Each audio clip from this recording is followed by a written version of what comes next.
देखिए दोस्तों, सबसे पहला पॉइंट है कि टिपिकल एलिमेंट कौन से होते हैं। देखो T4 होता है ट्रिपिकल और T4 क्या होता है, 3 होता है। 3 यानी थर्ड पीरियड एलिमेंट्स को क्या बोला जाता है, टिपिकल एलिमेंट्स बोला जाता है। नेक्स्ट है अब ब्रिज एलिमेंट कौन से होते हैं। देखो B4 क्या होता है, B4 होता है बाय। अब बाय का मतलब क्या होता है, 2 यानी सेकंड पीरियड एलिमेंट कौन से हैं अपने, अब ब्रिज एलिमेंट है। नेक्स्ट है रिप्रेजेंटेटिव कौन से। देखो सिंपल सी बात है, अपने पास क्या क्या होता है, अपने पास एक एक्स ब्लॉक होता है, अपने पास एक पी ब्लॉक होता है, अपने पास एक डी ब्लॉक होता है, अपने पास एक एफ ब्लॉक होता है। तो एस और पी ब्लॉक के जो है इनको हम क्या बोल देते हैं, रिप्रेजेंटेटिव एलिमेंट्स बोल देते हैं। और जो डी ब्लॉक होता है उसको हम ट्रांजिशन एलिमेंट्स बोलते हैं, और जो एफ ब्लॉक होता है उसको हम इनर ट्रांजिशन एलिमेंट बोलते हैं। तो वही बातें यहां पे लिखी गई है, कौन सी रिप्रेजेंटेटिव हो गए एस और पी वाले, ट्रांजिशन हो गए डी वाले, और इनर ट्रांजिशन हो गए अपने एफ ब्लॉक वाले हो गए। नेक्स्ट है लूदर मेयर कर्व किसके किसके बीच में थी, तो atomic weight and atomic volume के बीच में अपनी क्या होती है, लूदर मेयर कर्व होती है। नेक्स्ट है एनोमलस पेयर कौन से होते हैं, तो ये 4 अपने एनोमलस पेयर हैं, 1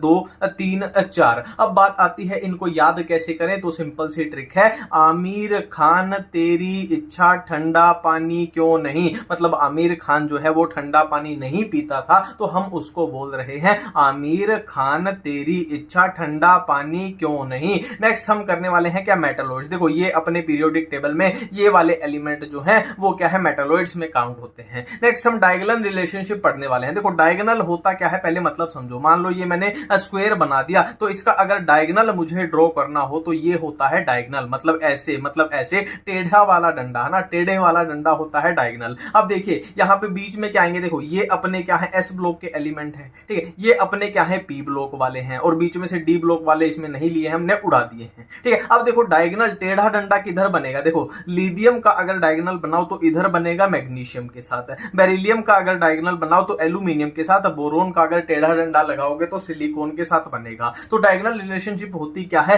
कि लिथियम और मैग्नीशियम में बहुत सारी क्या पाई जाएंगी, सिमिलैरिटीज पाई जाएंगी। बेरिलियम और एल्यूमिनियम में सिमिलैरिटीज पाई जाएंगी, बोरोन और सिलिकॉन में सिमिलैरिटीज पाई जाएंगी। इसी को बोला जाता है क्या, डायगोनल रिलेशनशिप बोला जाता है। नेक्स्ट हम करने वाले हैं डोबेर्नियर ट्रायड रूल। देखो सिंपल सी बात है, नाम से ही पता लग रहा है ट्रायड मतलब खेल किसका है, 3 का खेल है। अब देखो अपना जो ग्रुप होता है उसमें हम लिखते हैं कैसे, लिथियम है, लिथियम के नीचे कौन आता है, अपना सोडियम आता है, सोडियम के नीचे क्या आता है, पोटेशियम आता है। अब लिथियम का मास हमसे पूछ लिया जाए तो अपने को पता है 7 होता है, सोडियम का 23 होता है, और पोटेशियम का 39 होता है। अब ट्रायड रूल में क्या बोला गया है कि आप लिथियम का मास और पोटेशियम का पहले और तीसरे का मास अगर प्लस कर दोगे तो 39 प्लस 7 कितना हो जाएगा, और इसको अपॉन 2 कर दोगे तो बीच वाले का मास आ जाएगा। देख लेना आप, ये कितना हो गया, 46 होगा, 46 अपॉन 2 कितना हो जाएगा, 23 हो जाएगा। तो यही बात यहां पे बताई गई है, ठीक। अब देखो नेक्स्ट क्या है, न्यूलैंड ऑक्टेव रूल। अब देखो ओक्टा का मतलब क्या होता है, ओक्टा का मतलब होता है 8, ओक्टा का मतलब होता है 8, मतलब यहां पे 8 का कुछ लेना देना है। तो 8 का क्या लेना देना है, इन्होंने क्या बोला कि हर 8वें एलिमेंट की प्रॉपर्टी क्या होती है, सिमिलर होती है। कैसे होती है, मान लो पहला एलिमेंट, दूसरा, तीसरा, चौथा, 5वां, 6वां और ये 7वां, और फिर 8वां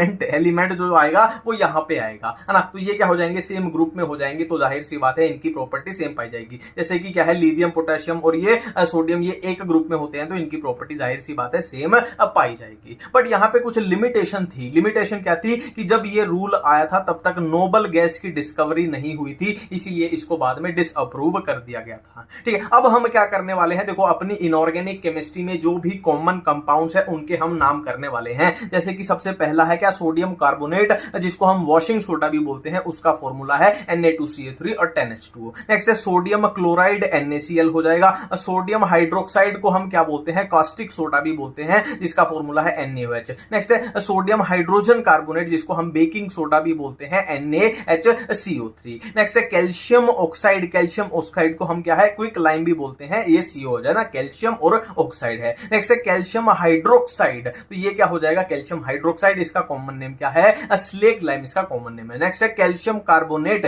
कैल्शियम कार्बोनेट को हम लाइमस्टोन भी बोलते हैं, कैल्शियम कार्बोनेट। ये जितने भी नोट्स हैं सारे वेबसाइट पे अवेलेबल हैं, www.kveducation.in। नेक्स्ट है ब्लीचिंग पाउडर, ये ब्लीचिंग पाउडर का फॉर्मूला हो जाएगा ना, कैल्शियम OCl, ये अपने 2 लिए हैं, ठीक है, ये 2 लिए हैं, ये ध्यान में रखना है। नेक्स्ट है प्लास्टर ऑफ पेरिस का फॉर्मूला क्या होता है, कैल्शियम सल्फेट और ½ H2O। नेक्स्ट जिप्सम का फॉर्मूला क्या होता है, कैल्शियम सल्फेट 2H2O। अब यहाँ पे कंफ्यूजन मत करना, देखो कैल्शियम सल्फेट यहाँ पे हाफ H2O है और यहाँ पे 2H2O है। नेक्स्ट है बोरेक्स का फॉर्मूला क्या होता है, Na2B4O7 10H2O, हर हाल में आपको पता होना चाहिए। डायबोरेन सबको पता ही होता है, B2H6 होती है। ऑर्थोबोरिक एसिड क्या होता है, H3BO3। नेक्स्ट है वाटर गैस किसको बोलते हैं, एनसीईआरटी में, सारे एनसीईआरटी में दिए हुए, एनसीईआरटी में से ही मैंने लिखे हैं। कार्बन ये गैस CO+H2O बोलते हैं। प्रोड्यूसर गैस किसको बोलते हैं, CO+N2 को। ध्यान रखना है, कंफ्यूज नहीं होना है। वाटर गैस में CO+H2 है, प्रोड्यूसर में CO+N2 है, ध्यान रखना है। ड्राई आइस किसको बोलते हैं, CO2, सॉलिड CO2 को। देखो आपके मान लो एग्जाम में आ गया आइस, आप सोचोगे आइस मतलब पानी से, वाटर से बनी होगी, तो पर वाटर नहीं है, यहाँ पे ड्राई आइस किसको बोलते हैं, सॉलिड CO2 को बोलते हैं। नेक्स्ट है सिलिका का क्या फॉर्मूला होता है, SiO2। और सिलिकॉन्स क्या होते हैं, कुछ इस तरीके के दिखाई पड़ते हैं सिलिकॉन्स, ठीक है। सिलिकेट्स क्या होते हैं, देखो सिलिकेट्स में ये वाली यूनिट होती है। सिलिकेट्स की मैं आगे ट्रिक भी बताऊंगा, टेंशन मत लो। नेक्स्ट जियोलाइट क्या होते हैं, अल्यूमिनो सिलिकेट्स को हम क्या बोलते हैं, जियोलाइट बोलते हैं। किसको, अल्यूमिनो सिलिकेट, मतलब क्या है, सिलिकेट भी है और एल्यूमिनियम का लेना देना भी है। अब नेक्स्ट देखिए आयंस के कलर्स कैसे याद करें। देखो ये कुछ कॉमन आयन है, ठीक है। ये क्या है, क्रोमियम +3 है, कॉपर +2 है, आयरन +3 है, Mn+2 है। इनके कलर को कैसे याद करें, तो इसके लिए मैं आपको सिंपल सी ट्रिक बताऊंगा। देखो अपनी क्या होती है, क्रॉप होती है, अपनी क्रॉप होती है, क्रॉप यानी खेत। और खेत कैसे होते हैं, ग्रीन यानी हरे भरे, है ना, हरियाली होती है खेतों में। तो क्रॉप के CR से याद आएगा कि CR+3 होता है, अपना ग्रीन कलर का होता है। नेक्स्ट आपको याद रखना है क्यूब, नेक्स्ट आपको याद रखना है क्यूब यानी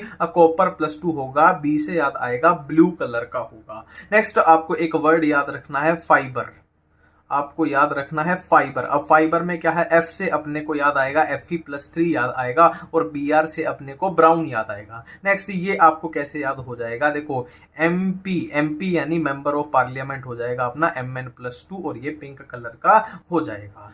देखो नेक्स्ट है इंपॉर्टेंट प्रोसेस, इसको कैसे याद करें। देखो सबसे पहले क्या है कि सल्फ्यूरिक एसिड के फॉर्मेशन के लिए 2 प्रोसेस होती हैं, कौन सी, contact process and lead chamber process. देखो ये सारी एनसीईआरटी की हैं, तो अपने को याद होनी चाहिए। तो कैसे याद करें, सल्फ्यूरिक एसिड वाली कैसे याद करें, तो इसकी सिंपल सी ट्रिक है। देखो इससे सल्फ्यूरिक से अपने को याद आना चाहिए सलमान, SUL यानी सलमान। अब जाहिर सी बात है सलमान के कॉन्टैक्ट में, कॉन्टैक्ट यानी जो उसके करीबी लोग हैं, उनको मूवी में क्या मिल जाता है, लीड रोल मिल जाता है। मैंने क्या बोला, सलमान के जो लोग कांटेक्ट में है यानी उसके करीबी लोग हैं, उनको मूवी में लीड रोल मिल जाता है। तो ट्रिक क्या हो गई कि सल्फ्यूरिक एसिड को बनाने के लिए कॉन्टैक्ट यानी कॉन्टैक्ट प्रोसेस, लीड यानी लेड चैम्बर प्रोसेस का यूज होता है। तो सल्फ्यूरिक एसिड वाली अपनी याद हो गई। नेक्स्ट है अपनी नाइट्रिक एसिड को बनाने के लिए किसका यूज होता है, तो इसकी सिंपल सी ट्रिक है। देखो ओस गिरती है, ठीक है, ओस तो सबको पता है ना, ओस है ना, रात को जो बाहर है ना थोड़ा थोड़ा पानी गिरता है, तो ओस गिरती है, कहाँ गिरती है, अपने घर से बाहर गिरती है। घर के अंदर तो गिरेगी नहीं ओस, घर के बाहर ही गिरेगी। तो ओस गिरती है घर के बाहर, कब गिरती है, नाइट को यानी रात को गिरती है, दिन में तो कोई ओस नहीं गिरती, ठीक है। यही अपनी ट्रिक है। अब देखिए नाइट यानी नाइट्रिक एसिड, नाइट्रिक एसिड, और क्या है, ओस यानी ओस्टवर्ल्ड प्रोसेस, ओस यानी ओस्टवर्ल्ड प्रोसेस, बाहर यानी बर्कलैंड आइड प्रोसेस, बाहर यानी बर्कलैंड आइड प्रोसेस, ठीक है, ये अपना हो गया। नेक्स्ट बात करते हैं हेबर प्रोसेस की। तो हेबर प्रोसेस देखो नॉर्मली सबको याद ही रहता है, वैसे तो हेबर प्रोसेस किसके लिए होती है, अमोनिया के लिए होती है। फिर भी ना याद रहे तो याद रखना हार्मोनियम, हार्मोनियम, हार्मोनियम। अब देखो इसमें H से अपने को क्या याद आएगा, हेबर प्रोसेस, और मोनियम से अपने को याद आएगा मोनियम यानी अमोनिया अपने को याद आ जाएगा। नेक्स्ट सोल्वे प्रोसेस की बात करें तो देखो इसमें SO आ रहा है, सोल्वे में SO आ रहा है, और सोडियम कार्बोनेट में भी SO आ रहा है, तो सोल्वे हो गई सोडियम कार्बोनेट के लिए। नेक्स्ट बात करते हैं डेक्कन प्रोसेस की। तो ये किसके लिए, क्लोरीन यानी Cl2 के लिए यूज होती है। इसको कैसे याद करें, देखो जो डेक्कन एरिया है ना वो अपना साउथ इंडिया का एरिया होता है ना, आप देख लेना चाहे जो डेक्कन एरिया है वो अपने साउथ इंडिया का एरिया है। और मैं अभी कहां हूं, मैं नॉर्थ इंडिया में हूं, मैं नॉर्थ इंडिया में हूं। तो मैं नॉर्थ इंडिया से डेक्कन एरिया यानी साउथ इंडिया में जब जाऊंगा तो जाहिर सी बात है डिस्टेंस इतना ज्यादा है, मैं आज तो पहुंच नहीं पाऊंगा, मैं कब पहुंचूंगा, कल पहुंचूंगा। कल यानी Cl, तो अपने को याद आ जाएगा, अपने को याद आ जाएगा डेक्कन यानी साउथ इंडिया में जाना था, तो आज नहीं पहुंचेंगे, कल तक पहुंच पाएंगे। कल यानी Cl यानी Cl2, तो क्लोरीन को बनाने के लिए डेक्कन प्रोसेस का यूज होता है। अब देखो नेक्स्ट हम सिलिकेट्स की ट्रिक करने वाले हैं। इनको करने का बहुत ही सिंपल फंडा है, बहुत ही सिंपल ट्रिक है। देखो सब में हम क्या लिख देंगे, SiO SiO SiO SiO SiO। तो ये तो हमने सब में लिख दिया, क्या, एक सिलिकॉन एक ऑक्सीजन, ये हमने सब में लिख दिया। अब देखिए, अब चार्ज पे ध्यान दीजिए। देखो यहां पे है माइनस चार्ज, तो यहां पे नेक्स्ट वाले में क्या करो, चार्ज एक माइनस कर दो। -4 था, यहां पे -3 हो जाएगा। फिर 1 माइनस कर दो, -2 हो जाएगा। फिर माइनस कर दो, -1 हो जाएगा। फिर एक घटा दो, फिर क्या है अपना 0 हो जाएगा। ठीक है, एक एक चार्ज को हम घटाते जा रहे हैं। अब ऑक्सीजन की बात करते हैं, तो यहां पे 4 ऑक्सीजन है, इसमें से 0.5 घटा दो, कितने, 3.5 हो जाएंगे। इसमें से 0.5 घटा दो, 3 हो जाएगा। इसमें से 0.5 घटा दो, 2.5 हो जाएगा। उसमें से 0.5 घटा दो, 2 हो जाएगा। यहां पे अपने को रुक जाना है, कहां पे, SiO2 पे रुक जाना है। ठीक है, ये सिंपल सा हो गया। ठीक है, ये फ्लो अपना याद अपने को हो चुका है। अब देखो, अब मेन टास्क जो आता है, इसको नाम को कैसे याद करें कि ये वाला ऑर्थो है, ये वाला क्या है, पायरो है, ये वाला क्या है, साइक्लिक है, ये 2D है और ये 3D है। तो सिंपल सी आपको ट्रिक बताता हूं। देखो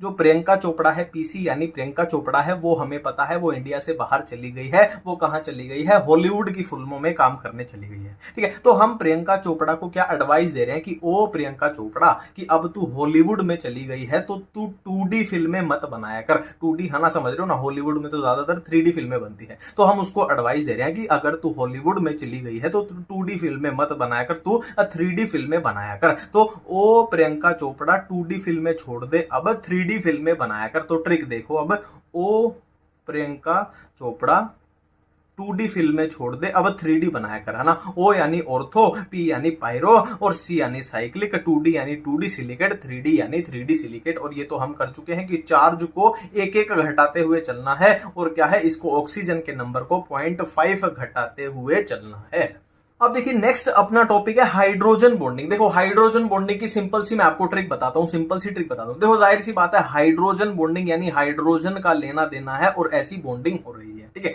तो मेरी बातों को ध्यान से सुनना, आराम से सुनना, आराम से, एक बार में ही सब कुछ क्लियर हो जाएगा। देखो ऐसा हाइड्रोजन जो किससे कनेक्टेड हो, जो किससे जुड़ा हुआ हो, फोन से जुड़ा हुआ हो। फोन यानी फ्लोरीन या फिर ऑक्सीजन या फिर नाइट्रोजन, फोन से जुड़ा हुआ हो, वो क्या करता है, वो हाइड्रोजन बनाने की पावर रखता है। किसके साथ, फोन के साथ। किसके साथ, फोन के साथ। एक बार फिर से रिपीट करता हूं कि ऐसा हाइड्रोजन जो डायरेक्टली जुड़ा हुआ हो किससे, फ्लोरीन या फिर ऑक्सीजन या फिर नाइट्रोजन से, वो हाइड्रोजन बॉन्डिंग बना सकता है किसके साथ, फ्लोरीन या फिर ऑक्सीजन या फिर नाइट्रोजन के साथ। फॉर एग्जांपल मैं आपको बता देता हूं। देखो मान लो HF का मॉलिक्यूल है, ये क्या है, HF का मॉलिक्यूल है।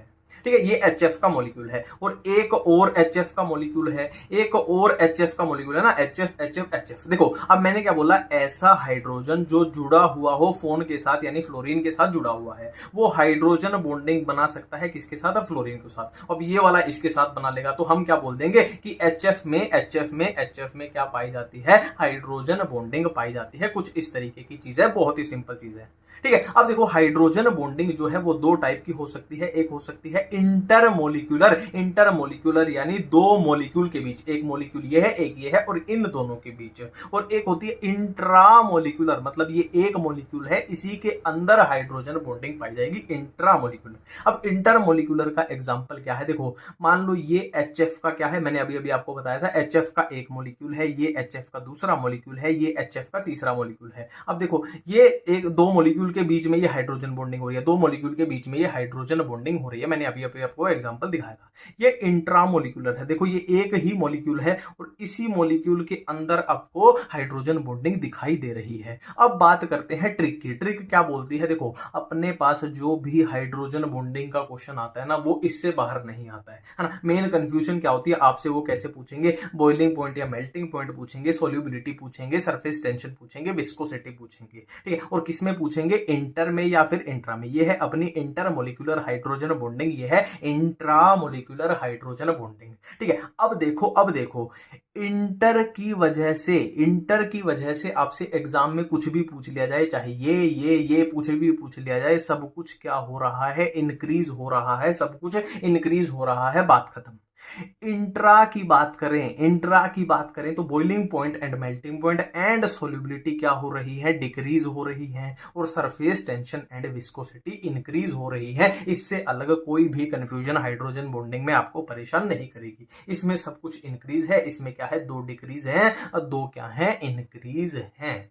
नेक्स्ट हम बात करने वाले हैं बैक बॉन्डिंग के बारे में। देखो बैक बॉन्डिंग कंडीशन अपने को पता होना चाहिए कि ऐसी क्या कंडीशन है कि बैक बॉन्डिंग पॉसिबल है। तो सिंपल सा फंडा होता है बैक बॉन्डिंग का। देखो मान लो ये एक एटम है ए और ये दूसरा एटम है बी, ठीक है। अब बी एटम के पास क्या है, लोन पेयर है, बी एटम के पास क्या है, लोन पेयर है, और ए एटम के पास क्या है, वेकेंट ऑर्बिटल है। अब होता क्या है, इसके पास लोन पेयर है, इलेक्ट्रॉन है, और इसके पास खाली जगह है। तो क्या होता है, उस खाली जगह में बी के जो लोन पेयर है वो ए की खाली जगह में आ जाएंगे, ठीक है। तो यही होती है अपनी बैक बॉन्डिंग। तो बैक बॉन्डिंग की पहली रिक्वायरमेंट क्या हो गई कि एक एटम के पास क्या होना चाहिए, वेकेंट ऑर्बिटल होना चाहिए। दूसरी रिक्वायरमेंट क्या हो गई कि दूसरे एटम के पास क्या होना चाहिए, लोन पेयर होना चाहिए, ठीक है। तीसरी रिक्वायरमेंट क्या आ जाएगी कि इन दोनों एटम में से, ए में से या बी में से क्या होना चाहिए, एक एटम को सेकंड पीरियड का होना चाहिए, है ना। और चौथी रिक्वायरमेंट क्या आ जाएगी, देखो इनमें से एक तो सेकंड का होना ही होना चाहिए, और जो दूसरा एटम है वो या सेकंड का होगा या थर्ड का होगा, उससे नीचे नहीं होना चाहिए। एक बार फिर से मैं आपको बताता हूं कि बैक बॉन्डिंग की रिक्वायरमेंट क्या है कि एक एटम के पास वैकेंट ऑर्बिटल होना चाहिए, सेकंड के पास लोन पेयर होना चाहिए, और थर्ड क्या है, इन दोनों में से, ए में से या बी में से एक एटम क्या है, सेकंड पीरियड का होना चाहिए। अब एक तो है सेकंड पीरियड का, और दूसरे को क्या छूट है कि सेकंड का भी हो सकता है, थर्ड का भी हो सकता है, पर फोर्थ फिफ्थ का वो नहीं हो सकता। तो ये है अपना पूरा बैक बॉन्ड। नेक्स्ट अपना टॉपिक है इनर्ट पेयर इफेक्ट। देखो इनर्ट पेयर इफेक्ट की सिंपल सी ट्रिक है ना। और ये कहां पे होता है, पहली बात तो ये कहां पे होता है inert pair effect, P block element में देखने को मिलता है, पी ब्लॉक में, है ना, एस ब्लॉक में नहीं, डी ब्लॉक में नहीं, कहां पे, पी ब्लॉक में देखने को मिलेगा। अब इसकी ट्रिक क्या बोलती है, सिंपल सी, देखो मान लो ये क्या है, एक ग्रुप है, ये ग्रुप है, पी ब्लॉक का ही ग्रुप है ना, पी ब्लॉक का ग्रुप है। अब इसकी ट्रिक क्या बोलती है, देखो नीचे वाले जो एलिमेंट है ना, लोअर जो एलिमेंट है वो लोअर ऑक्सीडेशन स्टेट में स्टेबल होंगे, lower element lower oxidation state में स्टेबल होंगे, और ऊपर वाले अपर ऑक्सीडेशन स्टेट में, ठीक है। नीचे वाले लोअर में और ऊपर वाले क्या है, हाइयर में स्टेबल होंगे। जैसे कि यहां की बात करें कि ऑक्सीडेशन स्टेट एक तो +3 हो, एक +1 हो। अब आपसे पूछ लिया जाए मान लो एल्यूमिनियम के बारे में, तो किसमें स्टेबल होगी, तो ये ऊपर वाला है, तो ऊपर वाली हाइयर ऑक्सीडेशन स्टेट यानी +3 में स्टेबल होगा। और इसके बारे में पूछ लिया जाए तो ये नीचे वाला है, तो ये नीचे वाली यानी लोअर ऑक्सीडेशन स्टेट में स्टेबल होगा। सेम यहां पे भी वही बात चल रही है ना। और इसका क्या है, एग्जांपल जैसे आपसे पूछ लिया जाए, कंक्लूजन पूछ लिया जाए इनर्ट पेयर का, जैसे कि PbCl2 मोर स्टेबल होता है PbCl4 से। देखो PbCl2 में Pb की ऑक्सीडेशन स्टेट होगी +2 और इसमें होगी क्या, +4 होगी। अब Pb देख लेते हैं, देखो ये है अपना Pb। अब ये क्या है, नीचे वाला एलिमेंट है, तो लोअर ऑक्सीडेशन स्टेट में स्टेबल होगा, तो +4 हाइयर है, +2 लोअर है, तो इसमें ज्यादा स्टेबल होगा। सेम यही एग्जांपल वो सेम तरीके से ही दिए हैं जो मैंने अभी आपको बताया है।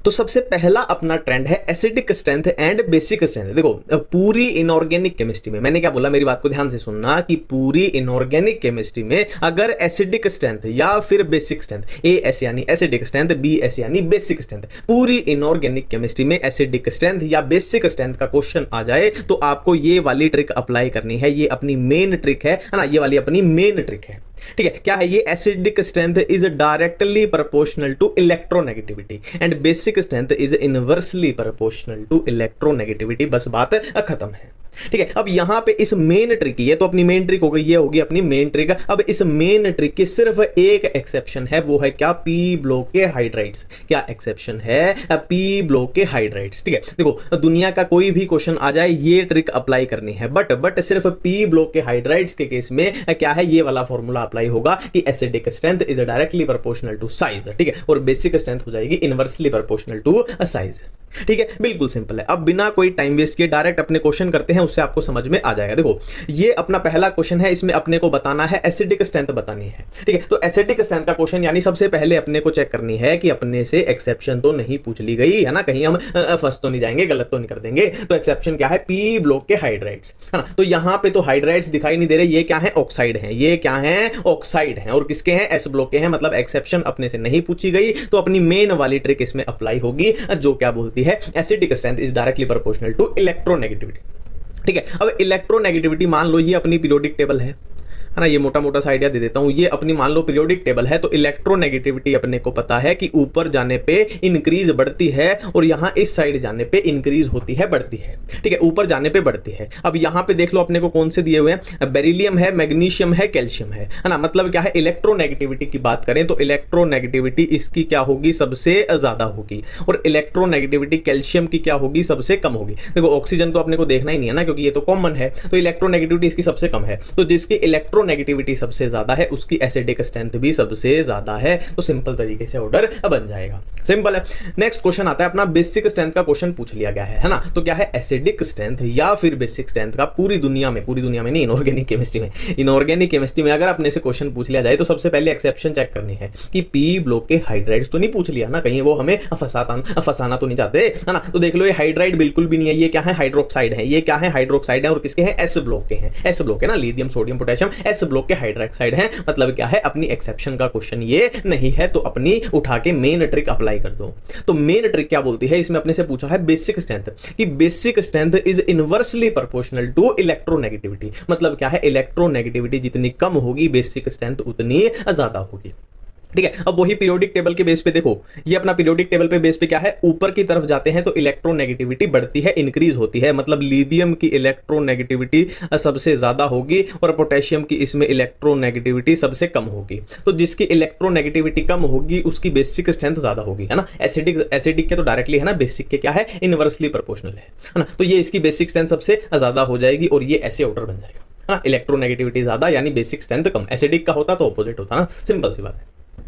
नेक्स्ट क्वेश्चन अपना है कि एसिडिक स्ट्रेंथ बतानी है इसमें, है ना, HF HCl HBr HI, है ना। तो क्या है, सबसे पहले एसिडिक स्ट्रेंथ या बेसिक स्ट्रेंथ का कोई भी क्वेश्चन अपनी इनऑर्गेनिक में आ जाए, सबसे पहले चेक करो कि अपने से पी ब्लॉक के हाइड्राइड्स तो नहीं पूछ लिए गए, कहीं वो अपने को लपेटना तो नहीं चाहते हैं, है ना। तो क्या है, देखो हाइड्राइड है, हाइड्राइड है, हाइड्राइड है, हाइड्राइड है ना। मतलब जो अपना शक है वो गहरा हो रहा है, और हाइड्राइड वाला तो हो गया, अपना शक गहरा हो गया। तो पी ब्लॉक के हाइड्राइड, तो देख लो यहाँ पे फ्लोरीन, क्लोरीन, ब्रोमीन, आयोडीन किसके हैं, पी ब्लॉक के एलिमेंट हैं। मतलब ये अपने क्या है, पी ब्लॉक के हाइड्राइड हैं। तो यहां पे अपनी मेन ट्रिक अप्लाई नहीं होगी, अपनी यहां पे ये वाली अप्लाई होगी, एक्सेप्शन वाली, है ना। बहुत ही रेयर केस में और यही पूछा जाता है मैक्सिमम इसका, ठीक है। तो क्या है, acidic strength is directly proportional to size, है ना। एसिडिक स्ट्रेंथ पूछी है ना, डायरेक्टली प्रोपोर्शनल टू साइज। अब यहाँ पे हाइड्रोजन हाइड्राइड है ना, हाइड्रोजन तो कॉमन है तो इसका साइज तो हम देखेंगे नहीं। बच्चे क्या, फ्लोरीन, क्लोरीन, ब्रोमीन, आयोडीन, तो आयोडीन का साइज जो है वो सबसे ज्यादा है, फ्लोरीन का साइज सबसे कम है ना। ये तो अपने को पता ही है ना, ये तो अपने को पता ही है ना। देखो ये एक क्या है, ये एक ग्रुप है, तो ग्रुप में जो सबसे ऊपर होगा उसका साइज सबसे कम होगा, जो सबसे नीचे होगा उसका साइज सबसे ज्यादा होगा। तो आयोडीन का साइज सबसे ज्यादा है, तो डायरेक्टली प्रोपोर्शनल का रिलेशन है, साइज सबसे ज्यादा तो एसिडिक स्ट्रेंथ भी हो जाएगी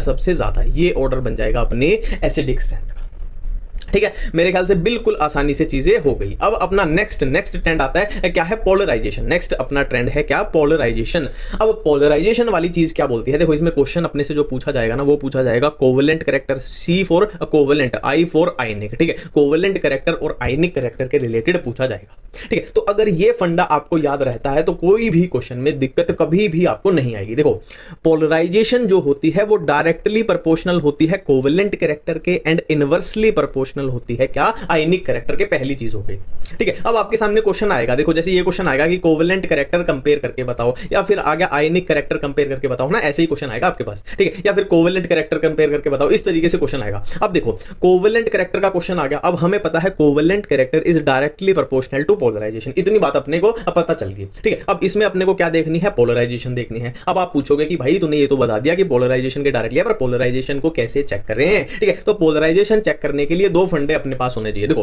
polarisation is directly proportional to charge, charge कैसा भी हो, चाहे पॉजिटिव हो चाहे नेगेटिव हो, जितना ज्यादा चार्ज होगा उतनी ज्यादा पोलराइजेशन होगी। ये अपना पहला फंडा हो गया, ठीक है। अब इस पहले फंडे से अपना आंसर आ गया तो बहुत बढ़िया बात है, बल्ले बल्ले हो जाएगी। बट इससे आंसर नहीं आया, यानी चार्ज अगर सब में बराबर हुआ तो क्या करेंगे, तो हम जाएंगे अपने दूसरे फंडे के पास। दूसरा फंडा क्या बोलता है कि polarization is directly proportional to size of anion and inversely proportional to size of cation, ठीक है। और जो अभी अभी शेर के दहाड़ने की आवाज आई थी ना, वो मेरी ही आवाज थी। ठीक है ठीक है ठीक है। तो एक बार फिर से रिवाइज करते हैं। देखो कोवेलेंट कैरेक्टर का क्वेश्चन आ गया, तो हमें पता है कोवेलेंट कैरेक्टर के डायरेक्टली प्रोपोर्शनल है पोलराइजेशन। अब पोलराइजेशन में भी हम कैसे चेक करेंगे, पहला फंडा लगाएंगे कि polarization is directly proportional to charge, मतलब जितना ज्यादा चार्ज होगा पोलराइजेशन उतनी ज्यादा होगी। ठीक है। बट अगर चार्ज इक्वल हुआ, मतलब सब में चार्ज इक्वल हुआ, बराबर हुआ, तो क्या करेंगे, हम फंस जाएंगे। तो हम फंस जाएंगे जब तब हम जाएंगे अपने दूसरे वाले फंडे पे, वो क्या बोलता है, साइज ऑफ एन आयन, है ना। पोलराइजेशन क्या है, directly proportional to size of anion and inversely proportional to size of a cation. अब डायरेक्ट अपना क्वेश्चन करके देखते हैं। देखो इस क्वेश्चन में हमसे पूछा है क्या, कोवेलेंट कैरेक्टर पूछा है। तो कोवेलेंट कैरेक्टर क्या है, डायरेक्टली प्रोपोर्शनल है पोलराइजेशन के। अब पोलराइजेशन कैसे चेक करनी है, directly proportional to charge. Charge जितना ज्यादा होगा उतनी ज्यादा पोलराइजेशन होगी। देखो इसमें क्या है, सोडियम पे आएगा +1, क्लोरीन पे -1। ठीक है। मैग्नीशियम पे आएगा +2 और क्लोरीन का एक क्लोरीन का तो -1 ही रहेगा। ठीक है। एल्यूमिनियम पे आएगा +3 और एक क्लोरीन का, सारे क्लोरीन का -1 रहेगा। ठीक है। अब हमने क्या बोला, चार्ज जिसमें ज्यादा होगा पोलराइजेशन उसमें ज्यादा होगी। तो अलग से देखने से ही पता लग रहा है, इसमें +3 है, इसमें +2 है, इसमें +1 है ना, क्लोरीन तो सब में सेम है। ठीक है। तो इसमें चार्ज सबसे ज्यादा है +3, मतलब इसकी पोलराइजेशन सबसे ज्यादा है, और पोलराइजेशन ज्यादा है तो कोवेलेंट कैरेक्टर भी ज्यादा है। इसमें चार्ज सबसे कम है तो इसकी पोलराइजेशन भी सबसे कम और कोवेलेंट कैरेक्टर भी सबसे कम है। बिल्कुल आसानी से अपना प्रश्न हल हो चुका है। ठीक है। नेक्स्ट अपना क्वेश्चन है आयनिक कैरेक्टर बताना है। अब आयनिक कैरेक्टर क्या है, इनवर्सली प्रोपोर्शनल टू पोलराइजेशन है। ध्यान रखना है कोवेलेंट कैरेक्टर के डायरेक्टली है और आयनिक के इनवर्सली है, ध्यान रखना इस बात का। ठीक है। तो अब हमें पोलराइजेशन चेक करनी है। पोलराइजेशन चेक करने के लिए पहला फंडा अपना क्या बोलता है, जितना ज्यादा चार्ज होगा उतनी ज्यादा पोलराइजेशन होगी। तो चार्ज चेक कर लेते हैं। देखो बेरिलियम पे आएगा +2, देखो क्लोरीन तो सब में बराबर है तो बिना देखे काट दो। बेरिलियम पे +2, मैग्नीशियम पे +2 और कैल्शियम पे भी +2। ठीक है। मतलब क्या है, चार्ज तीनों में बराबर आ रहे हैं, मतलब चार्ज वाला अपना जो फंडा है वो फ्लॉप हो चुका है। अब हमें दूसरे फंडे पे जाना पड़ेगा जो क्या बोलता है, size of anion upon size of cation. ठीक है। अब यहाँ पे साइज ऑफ एन आयन तो अपने को देखना ही नहीं है क्योंकि क्लोरीन है वो तो सब में सेम है। तो साइज ऑफ एन आयन तो हमें देखना ही नहीं है, साइज ऑफ कैटायन देखना है। ठीक है। अब यहाँ पे भी कई बच्चे कंफ्यूज हो जाएंगे कि अनायन क्या होता है, कैटायन क्या होता है। देखो कैटायन में टी आता है, कैटायन में टी आता है तो टी यानी पॉजिटिव चार्ज, थोड़ा ऐसे याद रख लेना इसको। ठीक है। अब साइज ऑफ कैटायन देखना है। साइज ऑफ कैटायन किसमें सबसे बड़ा है, देखो सबको पता है। देखो बेरिलियम, मैग्नीशियम, कैल्शियम ये कैसे होंगे, है ना, ऐसे ग्रुप में आएंगे। मान लो ऐसे ग्रुप में आएंगे तो सबसे ऊपर बेरिलियम होगा, तो बेरिलियम का साइज सबसे कम होगा और कैल्शियम का साइज इन तीनों में सबसे बड़ा है। ठीक है। कैल्शियम का साइज तीनों में सबसे बड़ा है। तो देख लो यहाँ पे सीधा सीधा रिलेशन बन रहा है कि साइज ऑफ कैटायन जितना बड़ा होगा आयनिक कैरेक्टर उतना ज्यादा होगा, क्योंकि पोलराइजेशन कम हो जाएगी। तो साइज ऑफ कैटायन जितना बड़ा होगा आयनिक कैरेक्टर उतना ज्यादा हो जाएगा, है ना, क्योंकि पोलराइजेशन के इनवर्सली आ रहा है ना, वो सिंपल सी बात है। ठीक है। यही है, इसी फंडे से अपने सारी चीजें सॉल्व हो जाएंगी। नेक्स्ट अपना क्वेश्चन है, इसको साफ कर लेते हैं, ये कहां से आ गया। अच्छा, नेक्स्ट अपना क्वेश्चन है कोवेलेंट कैरेक्टर कंपेयर करके बताना है। तो वही फंडा है, कोवेलेंट कैरेक्टर कंपेयर करके बताना है। तो covalent character is directly proportional to polarization, तो हमें पोलराइजेशन चेक करनी पड़ेगी। और पोलराइजेशन क्या है, डायरेक्टली प्रोपोर्शनल है चार्ज के, कि चार्ज देखना है सबसे पहले, जिसमें ज्यादा चार्ज उतनी ज्यादा पोलराइजेशन। ठीक है। अब देखो यहाँ पे कैल्शियम तो सब में बराबर है, कैल्शियम सब में बराबर है। चार्ज कितना होगा, +2 होगा। अब +2 होगा, इसमें भी +2 होगा, है ना। फ्लोरीन पे -1 आएगा, क्लोरीन पे -1 आएगा, ब्रोमीन पे -1 आएगा। देखो यहाँ पे कंफ्यूज मत होता ना, ये F2Cl2 Br2 है ना, ये चाहे 3 होता जाए 4 होता जाए, बट क्लोरीन पे है वो तो -1 रहेगा ना, ब्रोमीन पे तो -1 रहेगा। अब उसके 4 मॉलिक्यूल हो, 5 हो, 10 हो, 12 उससे फर्क नहीं पड़ता अपने को। ठीक है। तो चार्ज से देखें तो चार्ज +2 -1 +2 -1 +2 -1, तो चार्ज तो सब में बराबर आ रहा है, मतलब चार्ज वाला फंडा तो अपना फ्लॉप हो चुका है। तो चार्ज वाला फंडा जब अपना फ्लॉप हो जाए तो हमें जाना पड़ता है इस वाले पे, है ना। अब इसमें देख लो कैटायन देखें कि अनायन देखें, तो देख लो कैटायन तो सब में सेम है, कैटायन जो है वो सब में सेम है, यानी कैल्शियम है, तो कैटायन तो अपने को नहीं देखना है, सब में सेम है। तो अनायन का साइज देखना है। तो अनायन के साइज की बात करें तो फ्लोरीन, क्लोरीन, ब्रोमीन में जो ब्रोमीन का साइज है वो सबसे बड़ा है और फ्लोरीन का साइज सबसे छोटा है। ठीक है। किसका है, किसका साइज देखा है अपने ने, अनायन का साइज देखा है। तो अनायन का साइज जितना बड़ा होगा कोवेलेंट कैरेक्टर उतना ज्यादा होगा ना, देख लो डायरेक्टली चलता है। ठीक है। तो अनायन का साइज जितना बड़ा होगा कोवेलेंट कैरेक्टर उतना ज्यादा होगा। तो ये सिंपल तरीके से अपना ऑर्डर बन जाएगा। ठीक है, बिल्कुल सिंपल है। अब चलते हैं अपने नेक्स्ट चीज पे, कौन सा है, बॉन्ड लेंथ। अब बात करने वाले हैं हम बॉन्ड लेंथ के बारे में बात करने वाले हैं। ठीक है। तो bond length is inversely proportional to, bond length is inversely proportional to delta EN। मतलब क्या है, डेल्टा EN क्या होता है, इलेक्ट्रोनेगेटिविटी के बीच का डिफरेंस, है ना। डेल्टा मतलब डिफरेंस किसका, इलेक्ट्रोनेगेटिविटी के बीच का। और क्या है, inversely proportional to bond order, inversely proportional to a bond order. ठीक है, तो इसको क्वेश्चन करके समझते हैं हम क्या बोलना चाह रहे हैं। देखो ये आपके सामने पहला क्वेश्चन है, बॉन्ड लेंथ जो है वो कंपेयर करके बताओ। ठीक है, अब बॉन्ड लेंथ का क्या है, inversely proportional to delta EN। अब देखो यहां पे हाइड्रोजन तो सब में सेम है, हाइड्रोजन तो सब में सेम है, सिंपल सी बात है, हाइड्रोजन सब में सेम है, सिंपल सी बात है। और यहां इलेक्ट्रोनेगेटिविटी की बात करें तो इलेक्ट्रोनेगेटिविटी फ्लोरीन की जो होती है वो मैक्सिमम होती है, बहुत ज्यादा होती है ना। इलेक्ट्रोनेगेटिविटी का ऑर्डर तो सिंपल है ना, एक बार फिर से देख लेते हैं। मान लो ये पीरियोडिक टेबल है, तो पीरियोडिक टेबल में इलेक्ट्रोनेगेटिविटी ऐसे ऊपर जाने पे बढ़ेगी और ऐसे जाने पे भी अब बढ़ेगी, है ना। तो फ्लोरीन क्लोरीन कैसे बनेंगे, देखो यहां आएगा फ्लोरीन, फिर क्लोरीन, फिर ब्रोमीन, फिर आयोडीन। तो फ्लोरीन की इलेक्ट्रोनेगेटिविटी सबसे ज्यादा है। ठीक है, और इसकी बात करें यहां पे आयोडीन की, इस रेंज में आयोडीन की इलेक्ट्रोनेगेटिविटी हो जाएगी सबसे कम हो जाएगी। ठीक है, तो इसकी इलेक्ट्रोनेगेटिविटी सबसे ज्यादा है, तो हाइड्रोजन के साथ जो डिफरेंस होगा ना वो भी सबसे ज्यादा होगा ना, क्योंकि बहुत ही ज्यादा इलेक्ट्रोनेगेटिविटी। और आयोडीन की बात करें तो इसका हाइड्रोजन के साथ इलेक्ट्रोनेगेटिविटी का जो डिफरेंस होगा वो कम होगा, है ना। इलेक्ट्रोनेगेटिविटी डिफरेंस यानी डेल्टा EN। ठीक है, तो एक बार फिर से कर लेते हैं अच्छे से। देखो इसका जो डेल्टा EN होगा वो बहुत ज्यादा होगा और इसका जो डेल्टा EN होगा वो बहुत कम होगा। तो जिसका डेल्टा EN कम है, इनवर्सली प्रोपोर्शनल का रिलेशन है, तो उसकी बॉन्ड लेंथ हो जाएगी ज्यादा, बॉन्ड लेंथ हो जाएगी ज्यादा और इसकी कम हो जाएगी। सिंपल है। ठीक है, और एक बॉन्ड ऑर्डर का एग्जांपल देख लेते हैं। देखो अगर इसमें आपसे पूछ ली जाए बॉन्ड लेंथ कंपेयर करके बताओ कार्बन और कार्बन के बीच में, देखो कार्बन कार्बन के बीच में यहां एक बॉन्ड है तो इसका बॉन्ड ऑर्डर क्या हो जाएगा, 1 हो जाएगा। कार्बन कार्बन के बीच में बॉन्ड कितने हैं, बॉन्ड 2 हैं, तो बॉन्ड ऑर्डर हो जाएगा 2। कार्बन कार्बन के बीच में 3 बॉन्ड है तो बॉन्ड ऑर्डर कितने हो जाएंगे, 3 हो जाएगा बॉन्ड ऑर्डर। ठीक है, तो बॉन्ड ऑर्डर जितना कम होगा बॉन्ड लेंथ उतनी ज्यादा होगी, बॉन्ड ऑर्डर जितना कम होगा बॉन्ड लेंथ उतनी ज्यादा होगी, बॉन्ड ऑर्डर जितना कम होगा बॉन्ड लेंथ उतनी ज्यादा होगी। ये अपना ऑर्डर बन जाएगा। ठीक है, सिंपल सी बात है। और यहीं पे बॉन्ड एनर्जी का भी सेम सा होता है, बॉन्ड एनर्जी का भी मैं आपको बताऊंगा। देखो यहां पे 3 बॉन्ड हैं, यहां पे 3 बॉन्ड है। अगर आपको पूछ लिया जाए कि कौन से बॉन्ड को तोड़ना मुश्किल है, तो जाहिर सी बात है जिसमें 3 बॉन्ड है उसको तोड़ना मुश्किल है, और जिसमें 1 बॉन्ड है, बॉन्ड लेंथ लंबी है, उसको तोड़ना बहुत आसान रहता है। ठीक है, नेक्स्ट बात करते हैं। देखो एक ये बहुत बढ़िया रेजोनेंस का पूछा जाता है, इसमें आपसे पूछी है कार्बन और कार्बन की बॉन्ड लेंथ बताओ। देखो कार्बन इसमें कहां पे है, ये कार्बन है, ये कार्बन है, ये कार्बन है, ये कार्बन है, ये कार्बन है, ये कार्बन है। ठीक है, अब यहां पे आपसे इस कार्बन और इस कार्बन के बीच में बॉन्ड लेंथ पूछ ली जाए तो आप बोलोगे कि कार्बन कार्बन के बीच में सिंगल बॉन्ड है, तो सिंगल बॉन्ड में जितनी बॉन्ड लेंथ होती है वही आंसर आ जाएगा सिंपल तरीके से। और यहां पे आपसे पूछ लिया जाए इस कार्बन और इस कार्बन के बीच में बॉन्ड लेंथ बताओ, तो आप बोलोगे कार्बन और कार्बन के बीच में बॉन्ड कितने हैं, बॉन्ड 2 बॉन्ड हैं, तो कार्बन कार्बन डबल बॉन्ड की जितनी बॉन्ड लेंथ होती है वो आंसर आ जाएगा, सिंपल सी बात है ना। और यहीं पे अपने से गलती हो जाती है। देखो रेजोनेंस क्या होती है ना, रेजोनेंस जैसा ये मॉलिक्यूल दिख रहा है ना ऐसा नहीं होता, ये क्या होते हैं, बॉन्ड घूमते रहते हैं। मान लो ये ऐसा दिख रहा है तो ये ना, ये जो डबल बॉन्ड है, ये जो डबल बॉन्ड है थोड़ी देर बाद अपनी जगह खिसका लेंगे, मतलब अभी यहां दिख रहा है ये डबल बॉन्ड यहां आ जाएगा, है ना। यही रेजोनेंस होती है। तो रेजोनेंस की बात करें जब ऐसा क्वेश्चन आ जाए रेजोनेंस का, देखो तो बॉन्ड लेंथ क्या होगी, इन दोनों के बीच में होगी, है ना, इन दोनों के बीच में होगी। मतलब क्या है, कार्बन कार्बन सिंगल बॉन्ड और कार्बन कार्बन डबल बॉन्ड के बीच की बॉन्ड लेंथ होगी। For example carbon carbon single bond की बॉन्ड लेंथ अगर 10 है और कार्बन कार्बन डबल बॉन्ड की अगर बॉन्ड लेंथ 5 है, तो 10 और 5 के बीच में पाई जाएगी, अगर इसमें रेजोनेंस वाले केस में पूछ लिया जाए आपसे बॉन्ड लेंथ।